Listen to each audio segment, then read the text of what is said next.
The recording. Okay, so the approach I'm going to take today, instead of going through the papers, well, I'll pull up the papers there. I kind of have it on a separate screen here, so it'll take me a little while to go back and forth. But we'll start with the 2009 paper. And basically what I want is not so much to go through problem by problem, but to ask you all if there's anything in particular that you needed clarification on.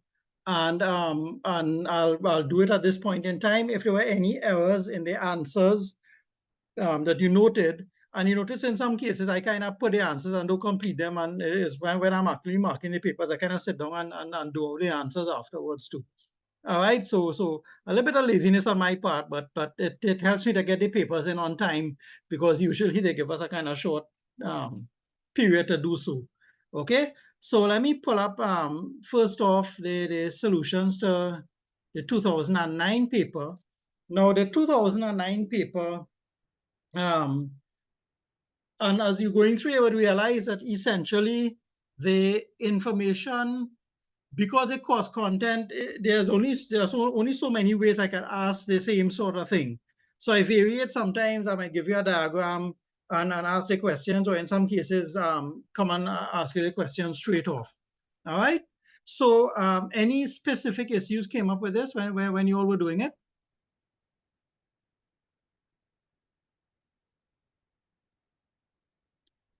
Right. Question 1 dealt with the moving average filter. Remember the transfer function of the moving average filter, how we get it, and the general form of it. The difference equation is what you have then in the solutions right up top. That they just let me get my what do I have here? Oh, right.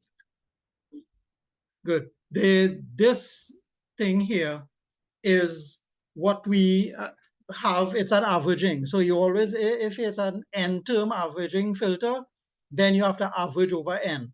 And we start with, you remember, if it will start with 0, 1, 2, 3, and so you keep going on. So it's like a third order filter will be n minus 1 and n minus 2, and then you divide by 3. Fourth order, you go up 1/5, and so you go through. All right. And you have the response, the derivation.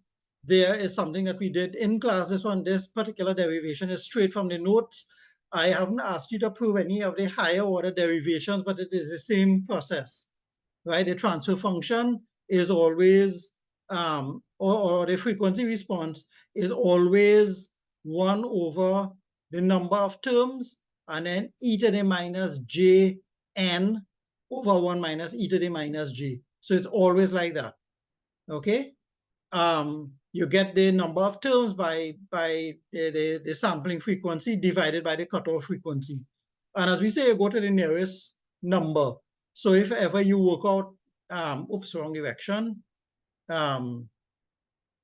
If ever you work out what n is, and n is less than the 0.5. So like in this case, if you had worked out n was 5.4 for argument's sake, you would typically use n equal to 4, right? Or n equal to 5, sorry. If it was 5.6, then you would use n equal to 6, okay? In a real application, you really have to just plot and see what the response looks like, okay? The question had a little error. It should have really said in part C, in part C, that it should have been the response derived in part B, okay? And then you draw the filter. Because I didn't specifically, there was an error in part C, I accepted people drawing a frequency response for either part A or part B. So this was the response for part A, which is a third order filter. You remember the third order filters have will have 3 lobes, which will be 1, 2, 3, right? And it is symmetrical along the what do you call it, the Nyquist frequency here, right? So you have to remember that if ever you're drawing the response, the number of lobes, you have the first lobe, the second lobe, the third. Like in this case here now, this was the real answer. I was expecting a 6-order filter. So it will have the 1, 2, 3 up to Nyquist, and then it will have 4, 5, and 6 going on there afterwards. All right. If it was 5th order, it would have had a lobe instead of a 0 right at the Nyquist frequency. Okay, it's fairly straightforward. The last part had to do with a convolution. So you had to sample HN, the signal, and the when you pass something through a filter, the answer is a convolution. So you sample, because you're given figure Q1D that is being sampled every second, then you have to sample the I have a question about the moving average filter. It have any way we could like the heights of the lobes, right? Right. Like we had a determine that when we draw it, like these are they can only like in the lobes when they come down. So the one where like the big one and they come down with the like 5 smaller ones, right? I expect okay. To call it. They yeah, well, how is it? Right. Yeah. So for all intents and purposes, right, if you're doing it at the first one, this height here, right, is usually 1 over n times, well, 1 over n. Okay. So, but I do expect it's more illustrated. So like the 3rd order filter at 0 frequency, right? This whole thing is 1. So it's multiplied by a third. So this point here, right, would have been, sorry, this point here, there's a 3rd order one here. Here would have been 1/3. Okay. But I am more interested in you showing that the amplitudes, that there's a main lobe, and then there are some smaller ones, and then it's symmetrical about the Nyquist frequency. That's the important things in the diagrams. Yeah? Thanks. Okay, so whatever you give, you draw the first off, you label it properly. You put in where the Nyquist frequency is, and then you draw the main lobe, and you draw the other lobes. If it is an even number, then it's going to have a 0 right here. It's going to be 0 right here. If it's an odd number, it's going to have a maximum of one of the lobes. And then at that point, it's now symmetrical. So this half here has to be a mirror image of this half. Okay? Look at the questions. Occasionally, I ask you only to draw it up to Nyquist, in which case the diagram would just stop with this bit here. Okay? That's good enough? Yeah, thanks. All right. Okay. The last part, so you had to sample the figure Q1D part 1 at the same rate as figure Q1D part 2. So these were the sample values I used here, right? If you had slightly different values, not a problem once they sort of within the ballpark of the ones that I have here. And then you put it in a convolution table and you calculate the answers. I will upload it, but these are the answers right here. Okay, if you want to take maybe a screenshot or something like that, just to note it, but I will update the solutions for this, okay? You were supposed to get these, and how many answers am I supposed to have down here? This is supposed to have how many numbers?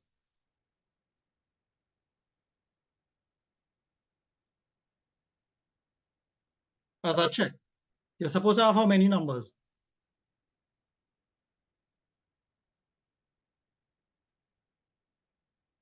I can't see the chart, eh? So 9. 9, right? The number of values in the convolution is always 1 less than the total number of values in the two things that you're trying to find a convolution of.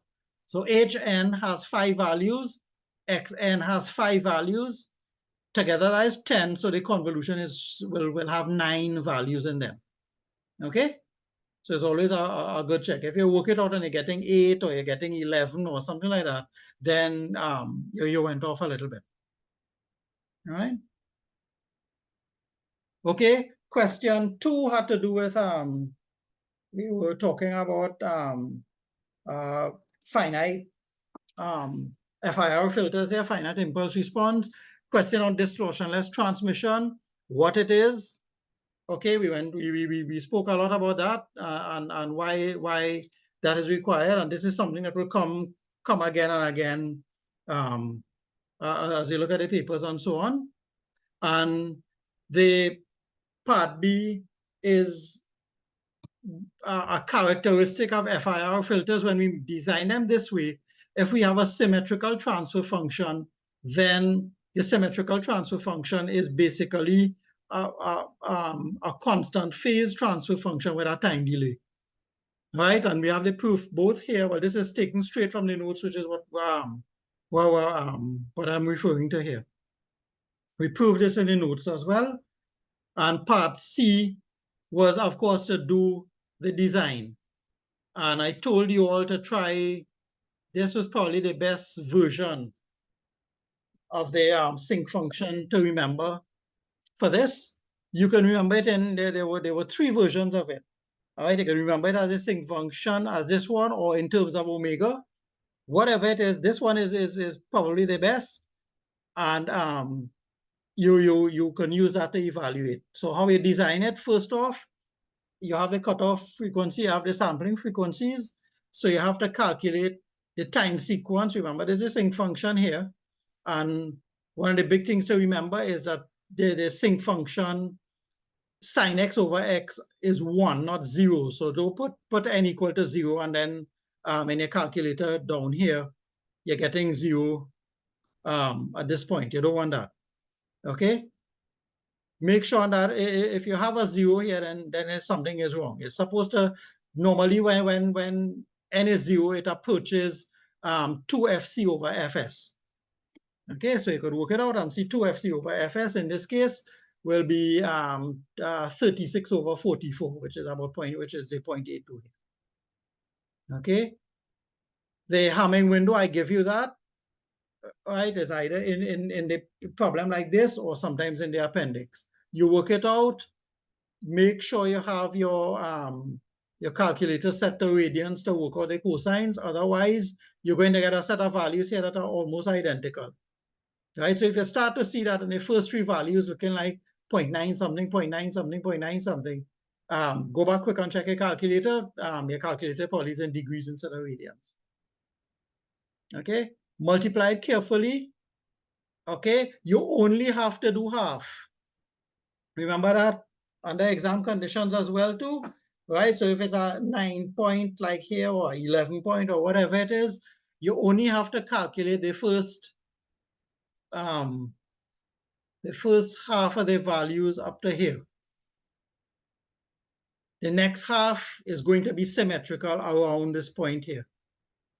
Okay, so at least if you made mistakes here and all the way through here, if you made some mistakes in this section and this was symmetrical, in other words, is mirror image across the middle point here, then one, you're showing me that you remember what we're talking about. The FIR is supposed to have a finite impulse response filter.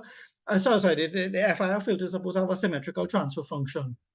And by doing that, at least you let me know that you understood what was happening, and it's just some numerical errors inside of here. If you look carefully, you'll see, not all the papers have it, but you'll see kind of the breakdown here. So 2 marks for this, 2 marks for this, 2 marks for this, a mark for that, and then a mark for the final delayed answer. So if time running short, okay, and you're not able to get to the last 2 points, basically you're just losing 2 marks here. You'll get 8 out of 10 if that was the marks for the part. Okay, so always use your time wisely and know, well, from now we have an idea basically I'm looking especially to see if you know what the sinc function values are. That's correct. I'm looking especially to see that you know that the values are supposed to be symmetrical. So when you're calculating, that the results here that you realize are supposed to be the mirror image of, around the center part, okay? And then the other part, well, of course, is writing it out and delaying it appropriately, okay? So you write it out here is one for delaying. Sorry, you write out the expression from here and then extra mark, or one for getting it, one for writing the equation from H1Z, and then the other one for getting the correct answer by dealing it by, well, whatever is the highest positive index that you have here, right? Okay, the STFT is something that comes and goes every so often.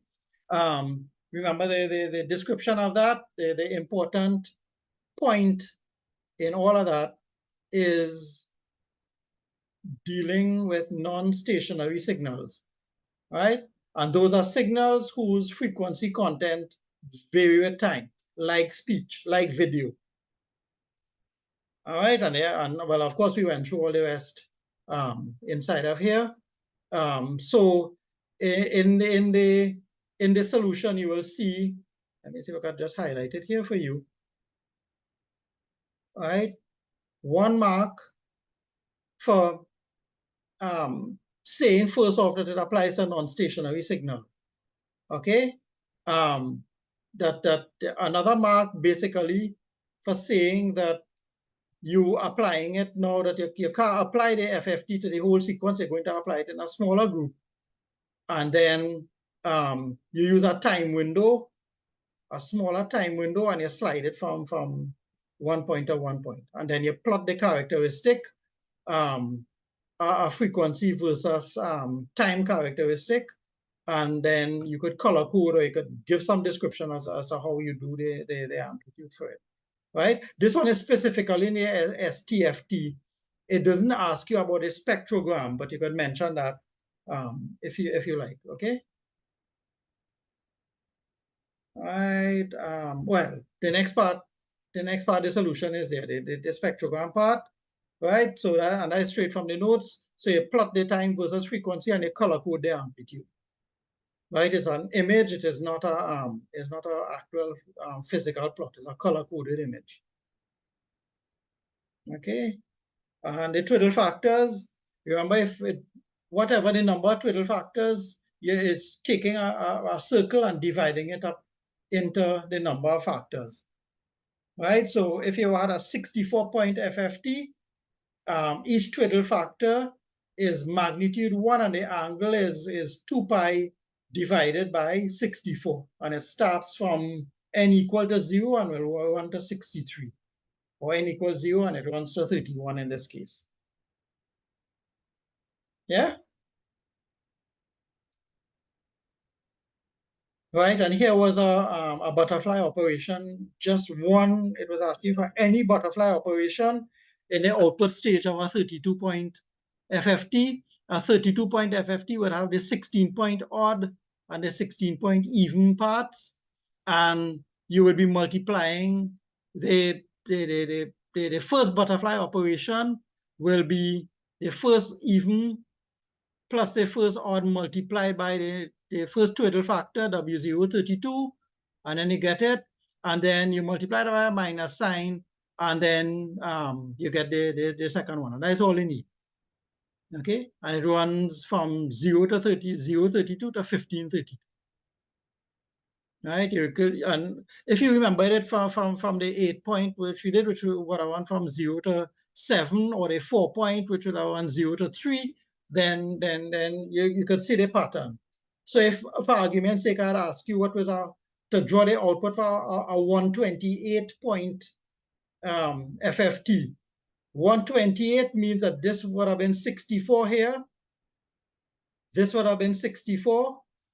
If it's 128, then the twiddle factor here would have been 0, W0, 128, and then you would have run to half of that, which would have been to half of 128 is 64, so you would have run up to 63 here. There'll be 63, 128. Okay. So just a question about this one as well. If we were to get this question in an exam, for example, are we allowed to do it where we put like x0 to x15, or you want us to write out all the values coming down? No, x0 to x15 is fine. Right? Okay. So this was a dotted line. Let's see, I know where you start and I know where you end. So that's acceptable. Right? You don't need to write each and every one. So you think with the like lines in the butterfly diagram, like you draw all of them, make it just kind of where it roll. What? Well, this question just asks for any one butterfly operation. So just like this, if you start to draw all the lines, and it will just get too cluttered. Okay. Right. So this is typical, and as I show, you could use dotted lines. So this particular operation will continue, will repeat. So it will go from here and here, right, with the operation and so on. But I don't expect that. I ask for typically any one. So you can pick any one. You can pick the first, the last, one in the middle if you so want. Of course, the easiest one is the first one, of course. Yeah. Yeah. Okay, thank you. Right. So 10 points. So let me see if I had a breakdown here. Right. So the twiddle factors, it was asking calculate the values of the twiddle factor for the output stage. So the twiddle factors for the output stage would have been 32 of them, but because of symmetry, you only have to calculate 0 to 15. Okay, and you put it on. That one, that was 6 marks for that. So that one had a little bit of work to do, but it's something you could automate on a calculator very easy. Okay, so it's just multiples of this. I didn't indicate in here that the answer was to be in complex notation form. So if somebody, and if the question is not clear and you give it like one and you put multiples of it, right? So one at 11, one at minus 11, one at minus 22, and so you keep going on all the way through one angle, so on. So in polar form, I'll take that. Okay. All right. So unless if it's not specifically, and I'll leave it like this. So if you get something looking like this in the exam, and it doesn't tell you to leave the answer in polar form or complex number form, Cartesian form, you are free to leave it in any form that you like. You'll get a marks. Okay, once you're correct. All right. Well, this is a spectrogram. Here, this I took this straight off, and this was for the earlier part, and of course, you don't have to try to draw a spectrogram for me. Okay. All right. Question 4.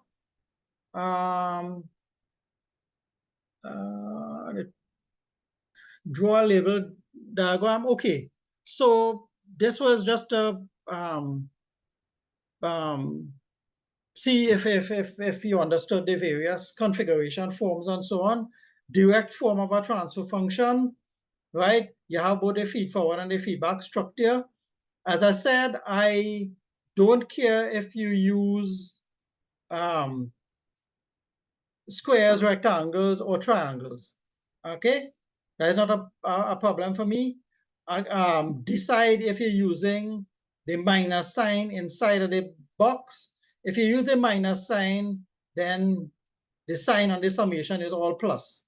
If you change this and you use positive numbers, then on the feedback structure, all of the signs have to be negative. Okay, so be consistent. Right, I think it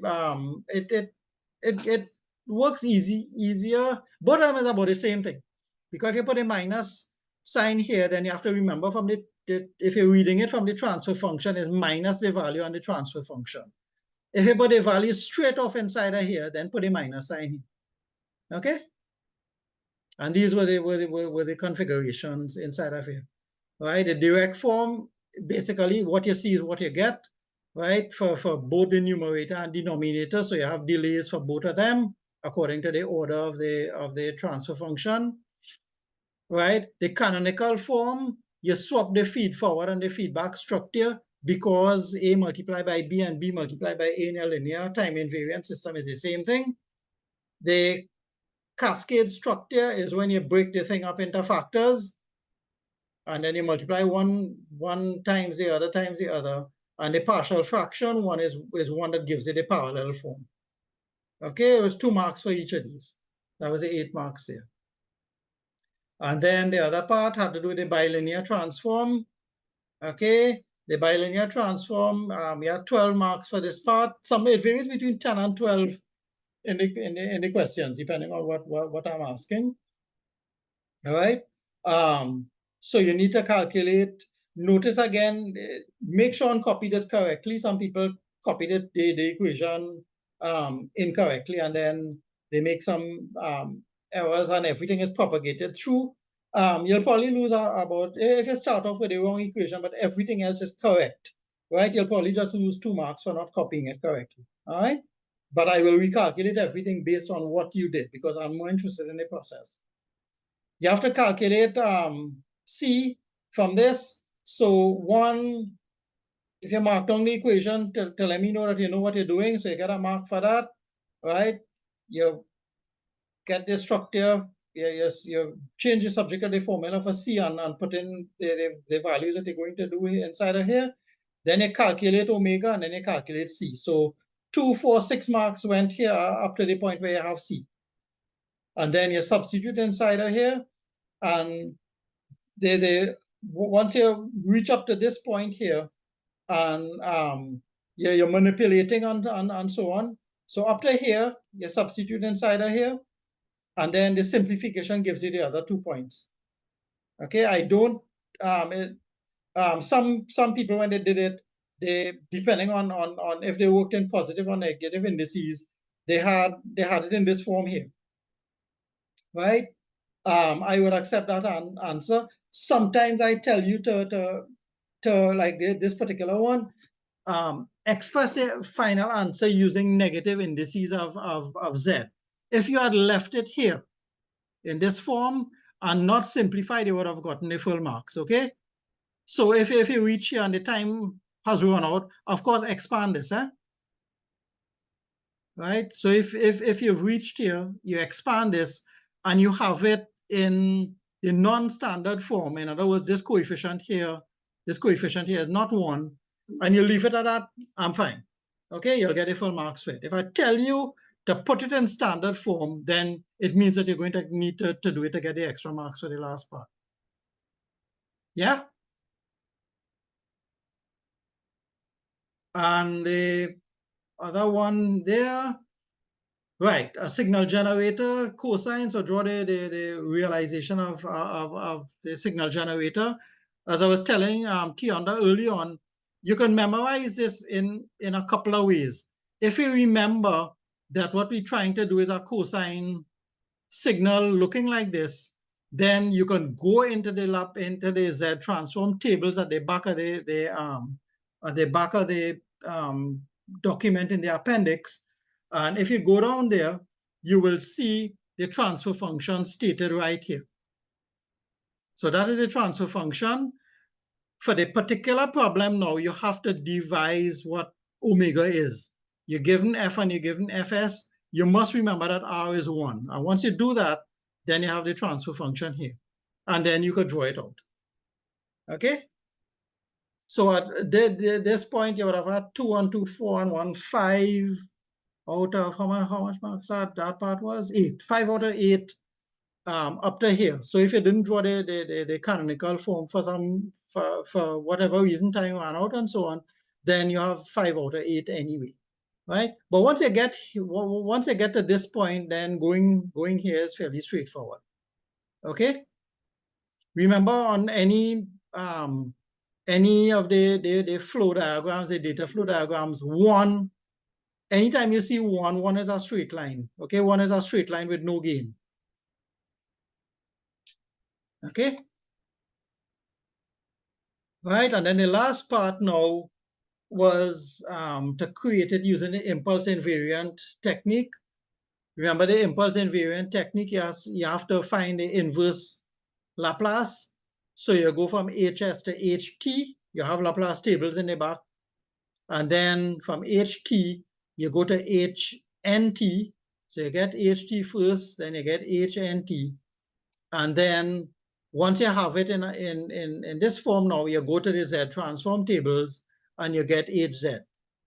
And of course, you have to make the substitutions for A and B as appropriate. A and B are here, right? You calculate it out. And then you put it in the HZ and you simplify it down. Right? It's sort of the same sort of mark breakdown and so on. So up to about, if you had up to here, it's a 12 mark part. So up to here, you have about 8 marks already. So if you have, you broke down all of that. So you have about 8 marks here, right? And you're getting the other marks. You're getting 2 marks for calculating A, B, sine B, and cosine B, and then another 2 marks for simplifying it down to the end. Okay, it's more a technique than I'm interested in your technique. That's where you get more than half the marks for knowing what to do, and you get the other marks for making the correct calculations. Yeah. So, any concerns on the particular paper? Any general queries that was bothering you?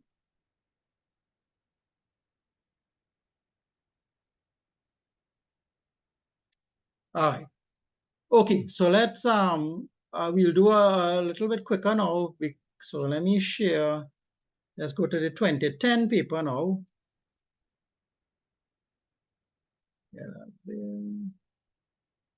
Unless, let me share that now. Right, so this one specifically now,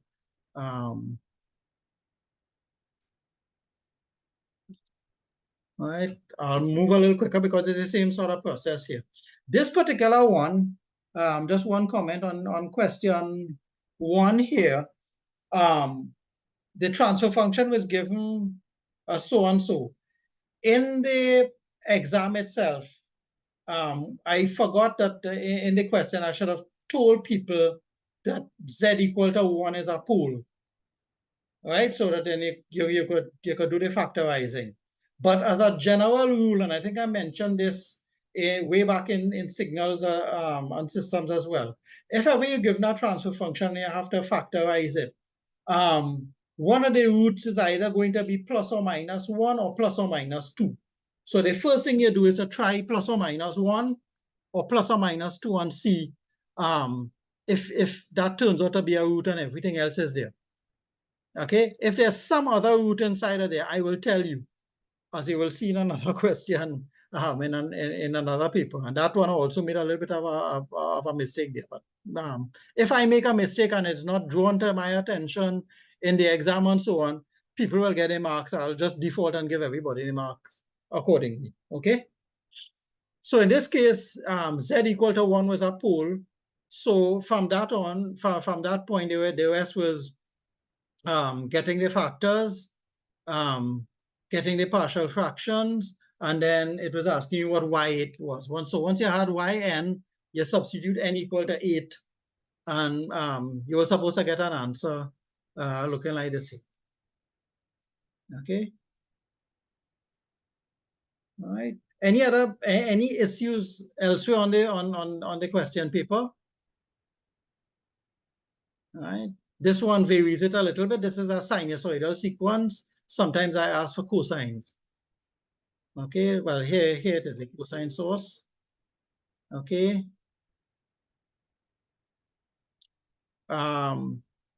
Distortionless transmission, filter design, again. Okay, this one here, again, that comes up. It's 0.9, remember that. And then it developed the equation and so on. The other part here was, this question was using the impulse invariant part here. Everything is here. Okay, substitute and simplify. 4b was using bilinear transform. All right. This is where I cheat a little bit. So I put it there when I have to submit the exam solutions. And I work it out when I have the papers in front of me. I'll go back and kind of work it out. All right. But make sure you get up to that point correctly, and everything else usually is straightforward. From here is algebra, and it's about the rest of the question here, you're getting about four marks from going from here to the final answer. All right, I'll just work out I'll have it written down somewhere, so I'll just write it here and put it back for you all. Okay. And question 5 here dealt with a 64-point FFT. So if it's a 64-point, the first split for the FFT is that you split it into two parts, the even part here and the odd part here, right? The indices run 0 to 31 here. So to get the even indices, so if it's running 0 to 31, this will be 2 times that, so you get 0, 2, 4, 6, 8, etc. And this one will give you 1, 3, 5, 7, 9, and so on, right? And you run in 0 to 31, and then of course to make the calculations, to make both parts of the FFT have the same calculation here, we take out this bit here, factorize it, so that the core of each side is the same. All right, and K, of course, running 0 to 63. All right, and the as we mentioned in the previous one, to draw a single butterfly operation. So this was a 64-point. So it's a 32-point even here, 32-point odd here, right? W064, there's just one you have to indicate. So W064 will be the first total factor. And then the outputs of that butterfly operation, you need to show that is X0, there's X0 and X32, right? And end of story. Right,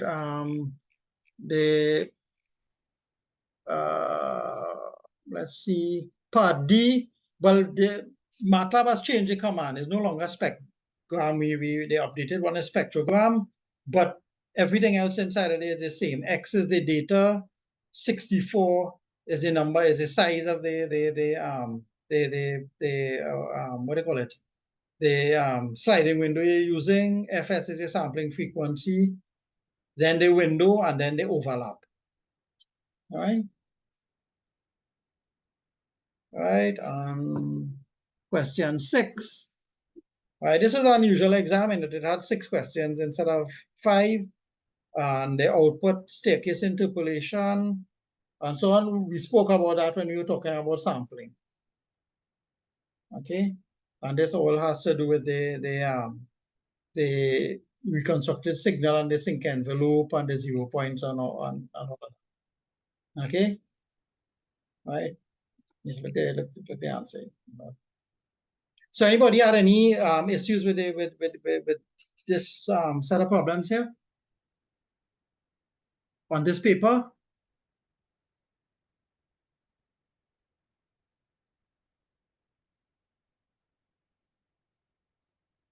We all right with this one?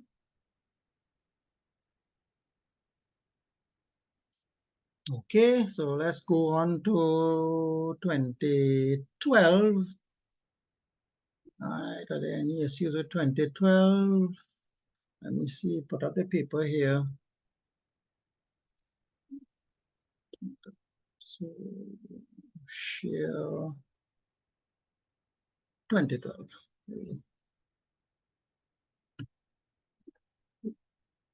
Right, so 2012. Question.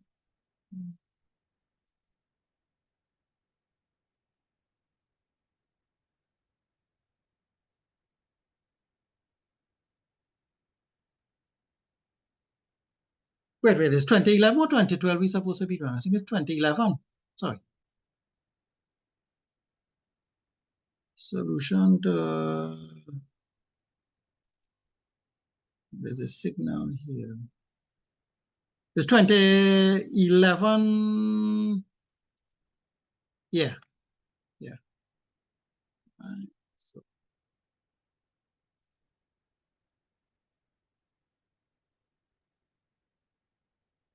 Right, it's 2011. Any issue with 2011, the paper? All right, let me see if there was anything. There was a figure here. Right.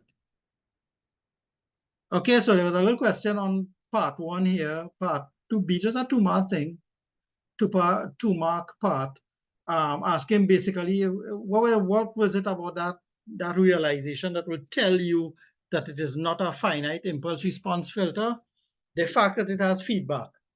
So the instant you have a realization that has feedback in it, then you can't have an FIR response from that. Right? The FIR filters only have feed forward.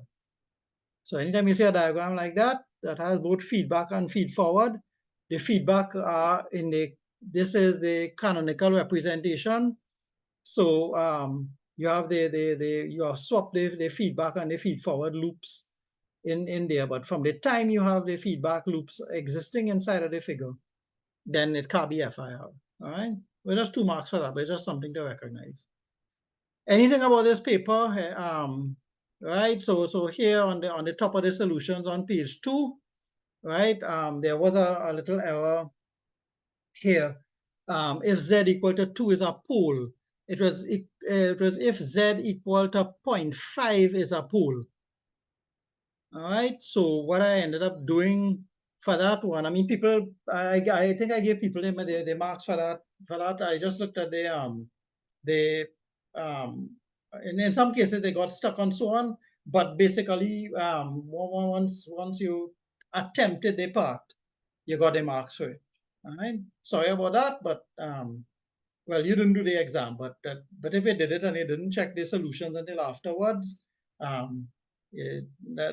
my mistake here. Okay, so anything? Well, let me hear you all. Any issue on this particular paper? Was there anything here or any change that I had to make here? Somebody had pointed out that to me. If you look on the solution on page 3, all right?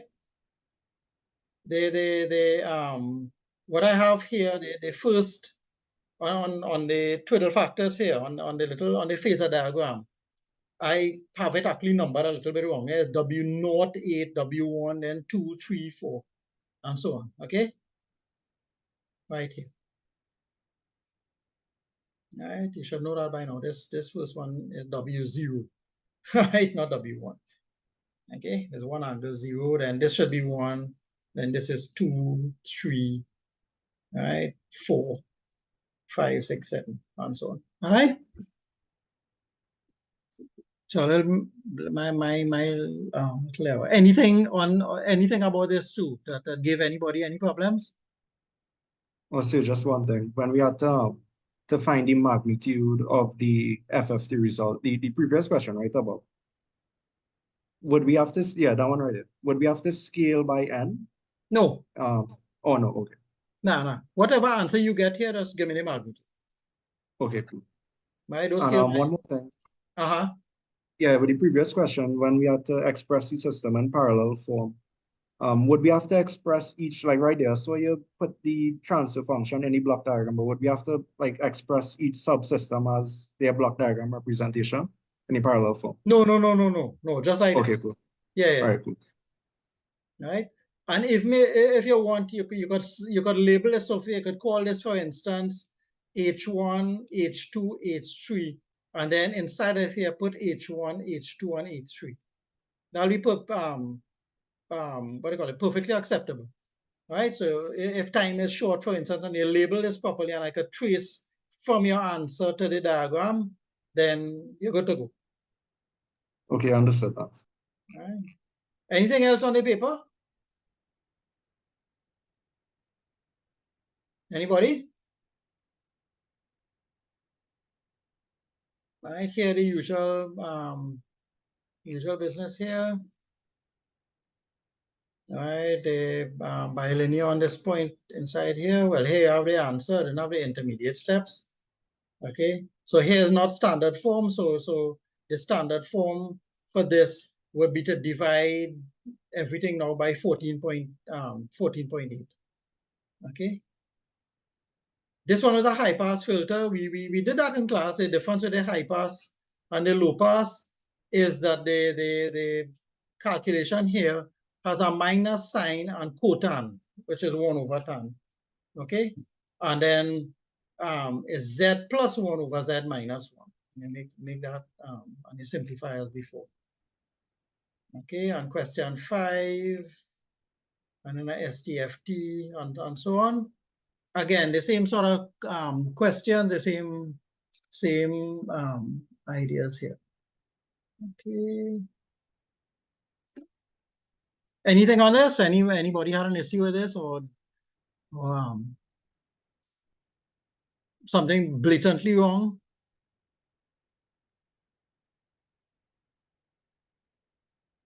All right.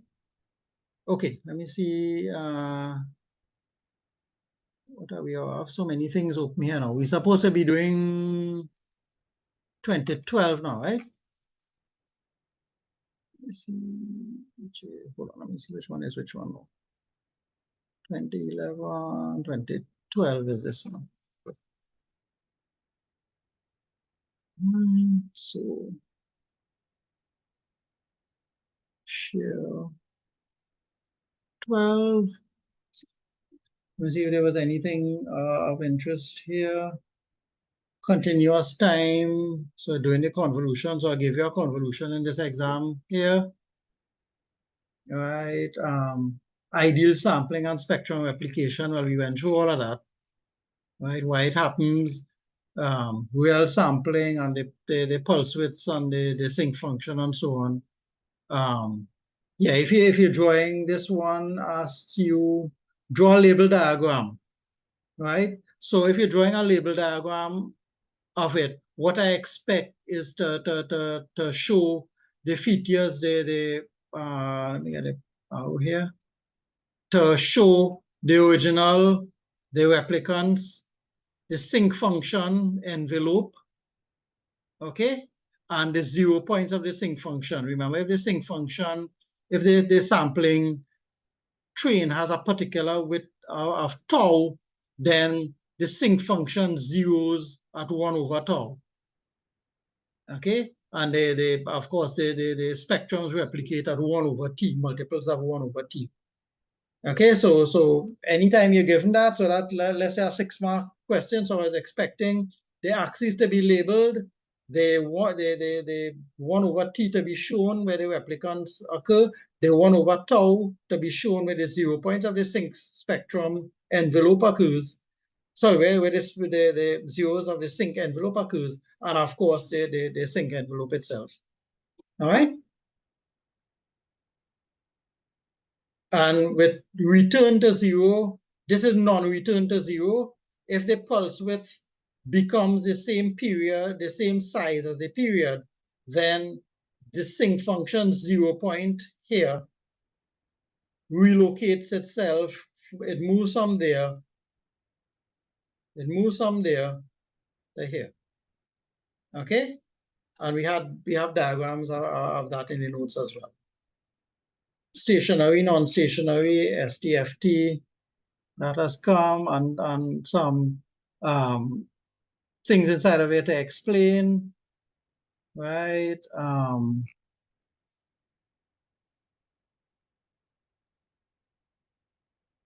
Right. This had to do with leakage. This particular question 2C had to do with leakage. Why we got the spectrum looking like that is because, and what you have to give in your answer is to show that the bin frequencies are multiples of some value, and because that wouldn't, right, the two frequencies are 520 and 800, right? So the 800 will coincide with that bin, that is fine. The 520 will not coincide with one of the 100 hertz bins, so you're going to have leakage. So it spreads the value around, and you get the result. And then it asks what possible measures you could take. One of the things, if you can't change the number of samples and FS, then you need to use a non-rectangular spectral window to make an improvement. Okay, you could also zero pad, but I made a point here, if a car change N and a car change S. So if those are your restrictions, then the only thing you could do is to implement a spectral window.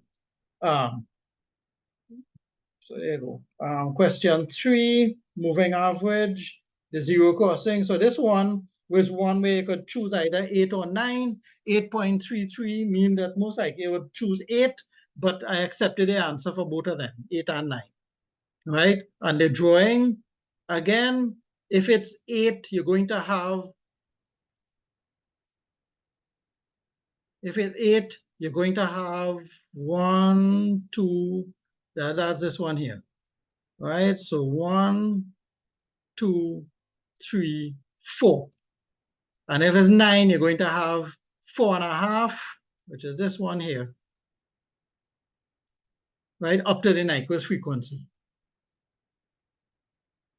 Okay, so same sort of information going through here. All right. Then the 7th order filter means that n going from -3 to 3. Okay, the usual thing to remember. This, and then it is symmetrical, of course, and you write it out. The other one, the impulse invariant and simplify, and then the bilinear. This one is a bilinear high pass, so minus sign and the cotan here, and you work it out. And I did the expressions, did it say it? Right, so the fact that both of them set to express the answer in standard form means that once you got your answer like this, standard form, you have to get rid of the positive indices, and then you have to make the coefficient of when you divide through, when you get through the negative indices, you have to make that coefficient here 1. Okay, typically would have been, I didn't have the mark breakdown here. There's a 10-mark question. So if you left it at this and you didn't move from, if you simplify this one here, right, and you didn't move from here, then you had 8 out of 10 sitting on, okay? And 5, the last one, we did, that is a signal generator. We didn't do JPEG this year, so you don't have to worry about that. Okay?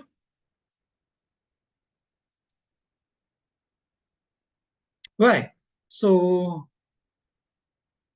what we have now, 2010. Next one would be the 2013 paper. Anybody had any issues with that? Let me just pull up that and see where I am now. 2011, 12, 13. Right. Let me see where the exam is for 2013. Here. And share. Right now, I'm assuming that by now you all should have gotten somewhere along the way, and by now most of these questions you should be doing, right? If you haven't, then attempt and then look at the papers, all right? Question 1, right? Showing how to draw the parallel, the various realizations and so on. Question 2, spectrogram, etc. Question 3 had to do with what do you call it? Yeah, the moving average filter and so on. 3B. Right, yeah. So you're looking at the thing and it's just telling you to show the 2 frequency components inside of here. So it was asking for something very specific here. Leakage. Anybody had any issue on this? The same sort of thing again. Same sort of question. Right. This one was a high pass. Okay. And you simplify, and I didn't put the answer down for this for this one, so I could probably put that up sometime later. Okay.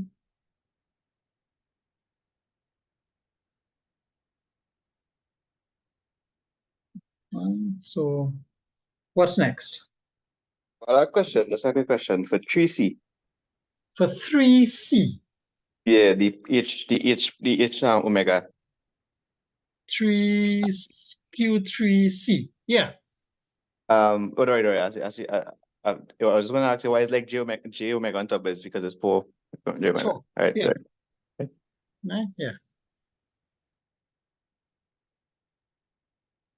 Right. So 4 by pi over 4 will just be pi. Okay. And then, well, the other one I posted was the 3025. Sorry, not the 3025. They did 2022 paper, right? Which was year before last. And so let's see here. Let me stop sharing that one. And the solution, where is that? 2022. All right, that was this one here, right? So same sort of thing. This one had a convolution in it, but a deconvolution, which is the opposite. So the same sort of thing. What you're mentioning, if you given something like this, right? You had one like this in the midterm actually. So your answer has a certain number of terms in it. So if two things were convolved to give you this, then the number of terms in the two items that are being convolved has to be one more than this, right? So in this case, yes, somebody said 8. I do think your screen is sharing. Oh, sorry. I'm sharing with myself. There you go. Seeing it now? Yes. Right. So if you're finding the convolution of something, we mentioned that early on, this thing has 7 elements in it. So it means that whatever you're convolving, the two things together, the two signals together must have 8. So if HN has 4, it means XN also has 4. So you set up a 4x4 convolution table and you fill in the blanks and then you compare the values with the answer here. Right, so it's usually easy to find out, like in this case, x0 would be 4. And then you just, if you know x0, then you could calculate x1 very easily. And so you keep going on. All right, that's that's fairly straightforward. Right, this is 1, 2, 3, 4. The transfer function. Let me see if there was anything else here. This was a cosine generator. Right. Okay, this is about the spectrum application and so on. It's straight from the notes. I didn't copy here, but we have this right in the notes. Drawing the signal itself and the replicants. Okay, and what the effect is called. Proving the DTFT is periodic. That's straight from the notes.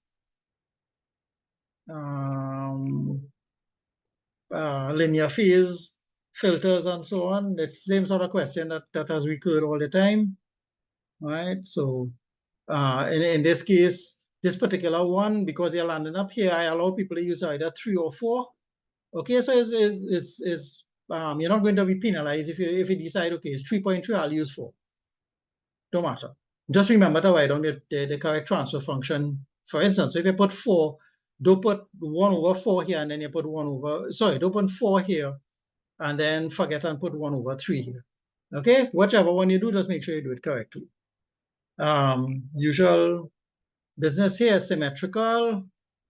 You complete it. This one had an FFT stage to do. Well, you did that in a midterm this time. And this one had to explain again the aliasing in here. FIR, well, this was just A question.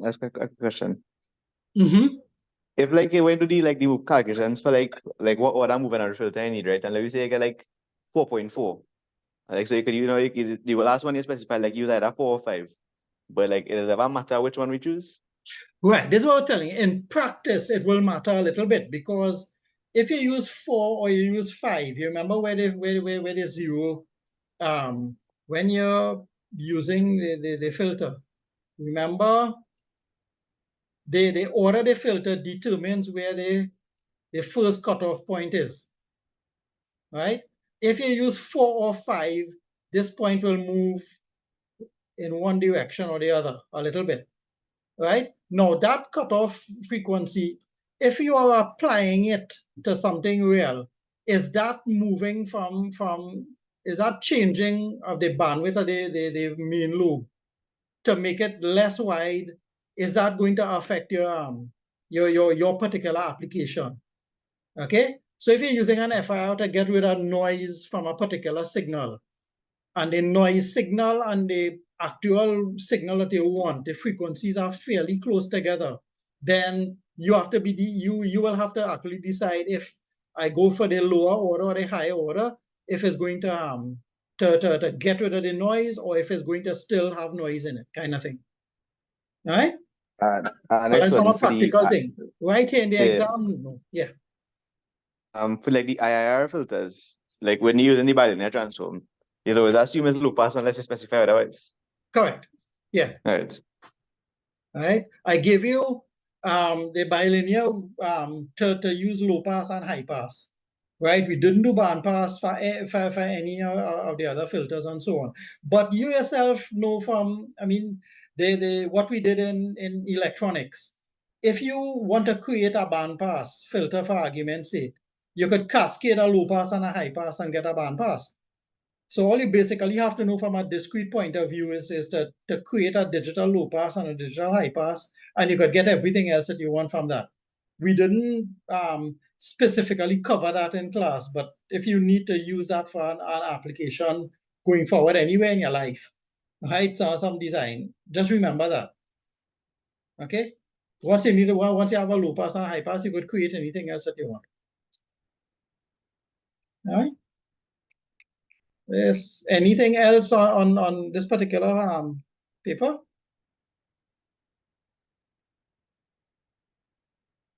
Sometimes, like if you're doing this, some people might have gone straight to the Laplace tables and looked to see if you had a version looking like that.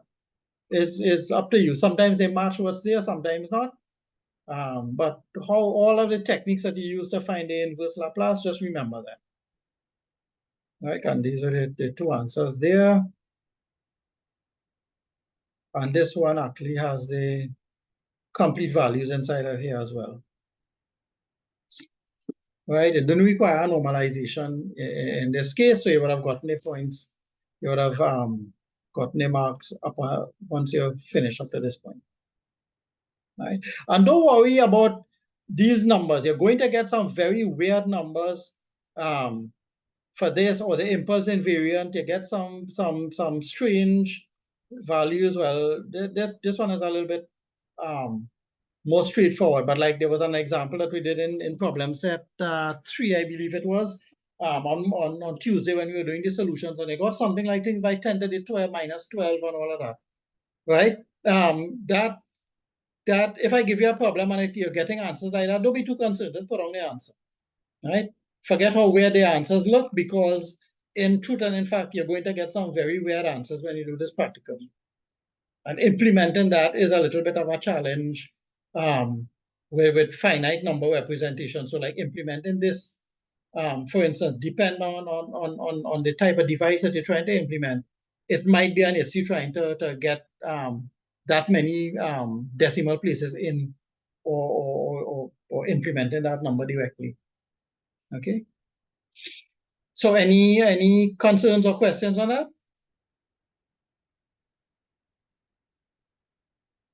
You all right? Hoping that you Another question about one in 2011. right.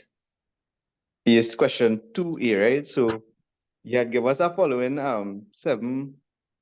you give us like the 7 volt, like this give us 7 volt samples in paternity system, right? Right.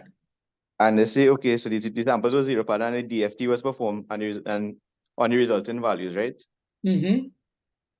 using the standard frequency to specify calculate frequency and magnitude of the first harmonic only, right? So for that one, you would just have you had to do like how you want that one doing? I kinda a little confused as to how you get Okay, X1. so if I give you 7 samples and you're zero padding it, how much is zero padding it to? 8. Right? So you zero pad it to 8. So if you have zero pad it to 8, and then you're doing our 8-point FFT on it, okay? So you're basically, so the samples now will be 0, 1, 0.2, minus 0.95, minus 4, 0.85, 0.6, and an X 0. Right. Right?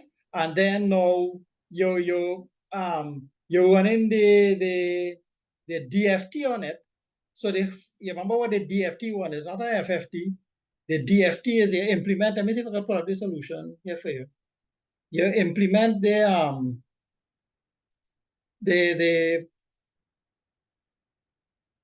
what do you call it? The Fourier transform directly. 2010, 2011. I think this 2011 here.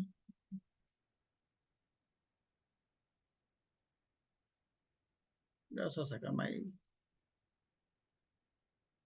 screen is stuck here a little bit. Just let me see if I can get the solution going here.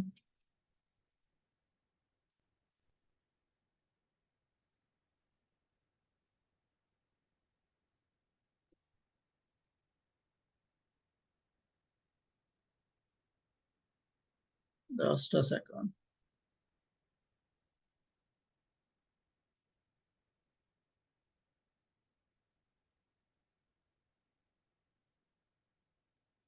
That's not my PDF. Adobe seems to have frozen here a little bit. I probably had too many things open. Give me a second.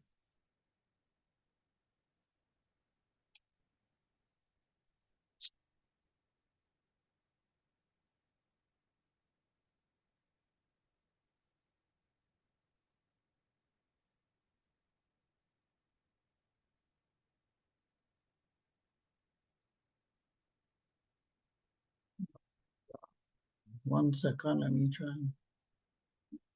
Right, you're going to.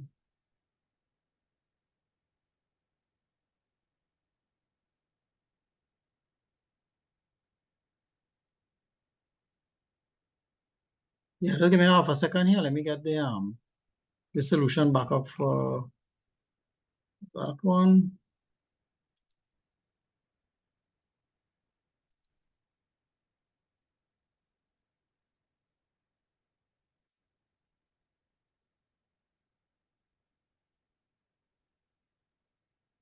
Set.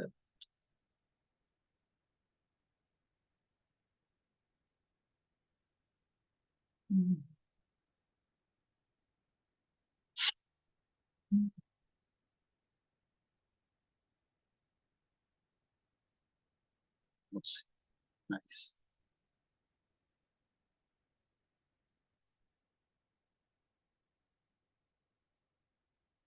Right, good.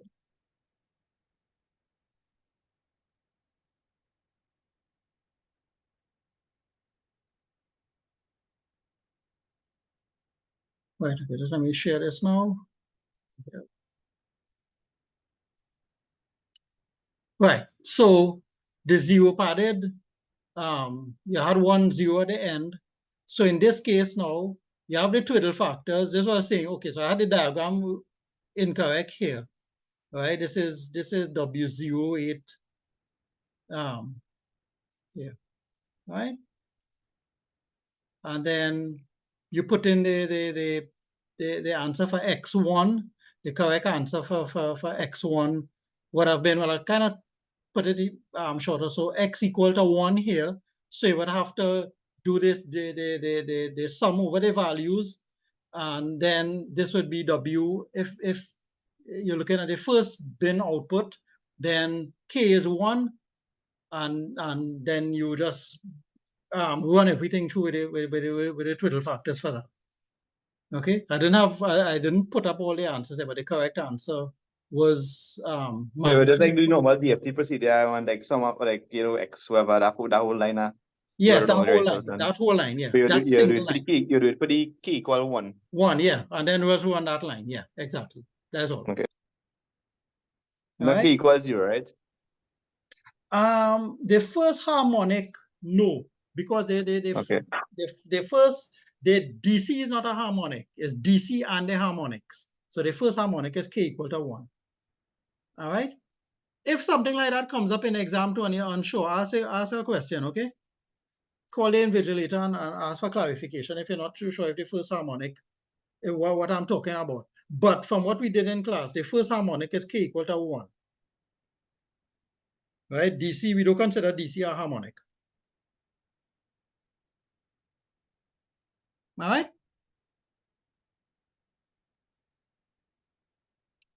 Yeah, right. Okay, so well, that's it. You all are doing that. Some of you all had access to some other papers, might get it through the library and so on. All right. But it's the same sort of approach. If between now and Monday and so on, if you run into any issues or you're stuck anywhere, feel free to drop me a line. Let me know. Take a shot of what you're doing, a screenshot of what you're doing, and send it to me so that I can see what to do after. Yeah, and I'll advise you accordingly. All right. So any last minute concerns? Don't be too worried. I mean, you can see that the paper is fairly straightforward. Essentially the same sort of things come and go in various in various ways, but the topic content is there. So I can't really what do you call it? Change it and so on. From what we did on Tuesday, JPEGs is not part of your menu, so you're not going to get that. But everything else that we've been doing here is sort of par for the course. All right. About 3/4 of your marks is for technique, and about the other quarter is for getting the answers. So any last minute questions? For today's session anyway?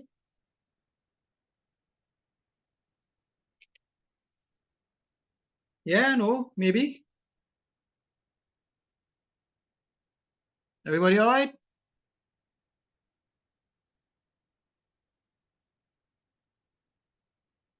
Yeah, you hearing me? Yes, sir. Yeah, I had yeah. a question. We good. Yes. I had a question about one of the problem sets. Uh-huh. Problem set 4. And you remember that the one with the like the direct form? Well, they give you basically like a direct form and you have to derive like the difference equation from it. Mm-hmm. And like you could not do that like just by recognition, like the numerator, even though like you had the extra 5 term on top. Like you could not do that by recognition. You mean go straight Like, cause from you know, like the direct form, like the direct form normally like you'll have the numerators and denominators like in a standard thing. right. So when they could have left like You mean just move the 5 out. write it straight off as you had it there? No, it's not straight over the other day. I like change around a little bit, but like just move the 5 to this, like move the 5 around and then write it out and then move back the 5. So in other words, you would have a gain block of 5 alone before everything? Well, kinda. Yes, you can do that. So in other words, they divided the whole equation out by 5, getting it into the form where you have 1 or something. So Yeah, like a normal direct form is so normal, without the yes, you can do that. Just make sure and alright. include the 5 in the diagram somewhere. Just But yeah, alright. But it was where was you like when I ship it, you were like, yeah, well, alright. the 5 would have been the first thing that you would have had to do. So when the data comes in, you're going to have before you go to the direct form transfer function, right there you're going to have a gain block with 5 in it. And then Yeah. after that you have the direct form transfer function. But it had to be in like the standard form with the denominator like normalized and everything, right? Not necessarily. If I give you something and tell you draw it out, just draw it out. So you don't necessarily have to put it back in the standard form. Draw Okay. what I give you. Right? Again, is to see if you know how to go from one thing to the other. All right? But if you decide to divide it out and so on, then that's fine. Just remember to, once you divide it out, you're going to have to put a block with that gain in it somewhere. All right, thanks. All right. All right. Anything else? All right, Tionda, you all right, or you had a question too? I'm all right, so if anything, I'll email. Yes. I don't think I have any questions right now. All right, good. All right, so folks, well, keep up the work and so on. And well, if I don't hear from you, well, very good luck on Monday morning. I know everybody will pass, most of you anyway. And well, we'll take it from there. All right, but let me know if anything happens. Let me stop the recording.